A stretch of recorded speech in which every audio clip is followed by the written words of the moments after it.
ದರ್ಶನ್ ರೇಣುಕಾ ಸ್ವಾಮಿ ಕುಟುಂಬದ ಮಧ್ಯೆ ಸಂಧಾನ ಮಾಡಿಸಿಲ್ಲ, ನಾನು ಸಂಧಾನ ಮಾಡೋದಕ್ಕೆ ಚಿತ್ರದುರ್ಗಕ್ಕೆ ಹೋಗಿಲ್ಲ ಅಂತ ರೇಣುಕಾ ಸ್ವಾಮಿ ಕುಟುಂಬದ ಭೇಟಿ ಬಗ್ಗೆ ವಿನೋದ್ ರಾಜ್ ಸ್ಪಷ್ಟನೆ ಕೊಟ್ಟಿದ್ದಾರೆ. ಮೊನ್ನೆ ಅಷ್ಟೇ ವಿನೋದ್ ರಾಜ್ ರೇಣುಕಾ ಸ್ವಾಮಿ ಮನೆಗೆ ಹೋಗಿದ್ರು, ಅವರ ಕುಟುಂಬದವರನ್ನ ಭೇಟಿ ಮಾಡಿದ್ರು.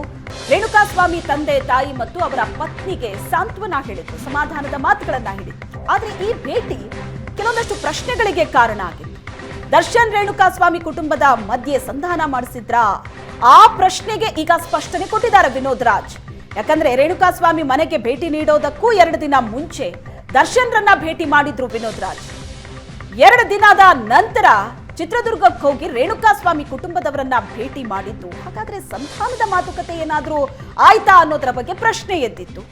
ಅದರ ಬಗ್ಗೆ ಸ್ಪಷ್ಟನೆ ಕೊಟ್ಟಿದ್ದಾರೆ. ಕಲಾವಿದ ಅನ್ನೋ ಕಾರಣಕ್ಕೆ ದರ್ಶನ್ ರನ್ನ ಭೇಟಿ ಆಗಿದ್ದೀನಿ, ರೇಣುಕಾ ಸ್ವಾಮಿ ಮಡದಿ ಗರ್ಭಿಣಿ ಸಹಾಯ ಮಾಡೋದಕ್ಕೆ ಹೋಗಿದೆ, ಇಬ್ಬರ ನಡುವೆ ಸಂಧಾನ ಮಾಡೋ ಉದ್ದೇಶ ನನಗೆ ಇಲ್ಲ ಅಂತ ವಿನೋದ್ ರಾಜ್ ಸ್ಪಷ್ಟನೆ ಕೊಟ್ಟಿದ್ದಾರೆ.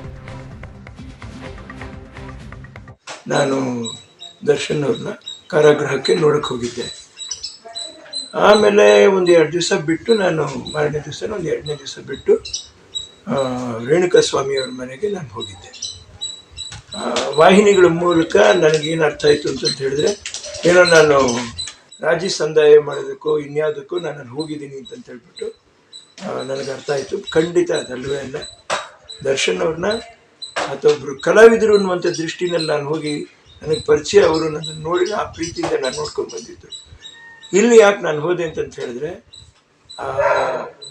ಅವರ ಶ್ರೀಮತಿಯವರು ಗರ್ಭಿಣಿಯಲ್ಲಿ, ರೇಣುಕಾ ಸ್ವಾಮಿಯವರ ಶ್ರೀಮತಿಯವರ ಗರ್ಭಿಣಿಯಲ್ಲಿ ಹುಟ್ಟೋ ಮಗುಗೆ ಏನಾದರೂ ಒಳ್ಳೇದು ಮಾಡೋಕ್ಕಾಗತ್ತಾ ಅನ್ನುವಂಥ ಆ ಉದ್ದೇಶದಲ್ಲಿ ಏನೋ ನಮ್ಮಿಂದ ಆಗಿರುವಂಥ ಸಣ್ಣ ಕಾಣಿಕೆ ನಾನು ಕೊಟ್ಟೆ. ಯಾವುದೇ ರಾಜಿ ಸಂದಾಯ ಮಾಡೋಕ್ಕೆ ಯಾವುದಕ್ಕೂ ನಾನು ಹೋಗಿಲ್ಲ. ಖಂಡಿತ ನಾವು ಹೋಗೋಕ್ಕೂ ಸಾಧ್ಯ ಇಲ್ಲ, ಆ ಕೆಲಸ ನಾವು ಮಾಡೋಂಥವ್ರಲ್ಲ.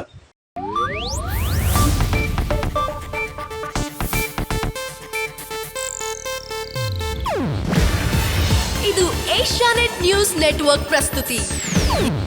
ನೀವು ನೋಡ್ತಿದ್ದೀರಾ ಏಷ್ಯಾನೆಟ್ ಸುವರ್ಣ ನ್ಯೂಸ್.